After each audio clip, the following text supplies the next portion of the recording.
ആർക്കെയിൻ the league of legends ആദ്യത്തെ ഒരു trailer വന്നു. നവംബറിലാണ് ഈ ഒരു അനിമേറ്റഡ് സീരീസ് റിലീസ് ആകാനായിട്ട് പോകുന്നത്. ഫസ്റ്റ് സീസൺ ഗംഭീരമായിരുന്നു. സെക്കൻഡ് സീസണിൻ്റെ ഒരു ട്രെയിലർ വന്ന സമയത്ത് ഇതിനകത്ത് ഫുൾ ഫൈറ്റ് ആക്ഷൻ സീക്വൻസുകളായിരിക്കും. ആ ഒരു പൗഡർ എന്ന് പറയുന്ന ക്യാരക്ടർ, അല്ല ജിങ്സ് എന്ന് പറയുന്ന ക്യാരക്ടറും വയലറ്റ് എന്ന് പറയുന്ന ക്യാരക്ടറും നമ്മളൊരു ഫൈറ്റിലാണ് ഈ ഒരു ട്രെയിലർ തുടങ്ങുന്നത്. പിന്നെ അങ്ങോട്ട് ഈ ഒരു സിറ്റിക്ക് എന്ത് സംഭവിക്കും, ഇനി എങ്ങനെയാണ് ഈ ഒരു സ്റ്റോറിയെ എൻഡ് ചെയ്യാനായിട്ട് പോകുന്നതെന്നൊക്കെ ആയിരിക്കും ഇതിനകത്ത് കാണിക്കുന്നത്. ഇത് ഈ ഒരു സീരീസിൻ്റെ ഫൈനൽ സീസൺ ആയിരിക്കും. 2 സീസൺ കൊണ്ട് ഈ ഒരു സീരീസിനെ അവസാനിപ്പിക്കാനായിട്ടാണ് അതിൻ്റെ ക്രിയേറ്റേഴ്സ് നോക്കുന്നത്. ഫൈനൽ സീസൺ എന്നാണ് അവർ പറയുന്നത്.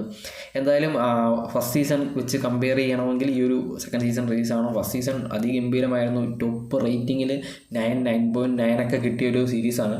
അപ്പം ഈ ഒരു സെക്കൻഡ് സീസൺ അത്രയ്ക്ക് നമ്മൾ എക്സൈറ്റഡ് ആയിട്ടൊരു 3 വർഷം കൊണ്ട് നോക്കിയിരിക്കുന്ന സാധനമാണ്. അപ്പം ഇത് നവംബറിലൊന്ന് റിലീസായി കണ്ടിട്ട് വേണം നമുക്കിതിൻ്റെ കൂടുതൽ അഭിപ്രായം പറയാനായിട്ട്.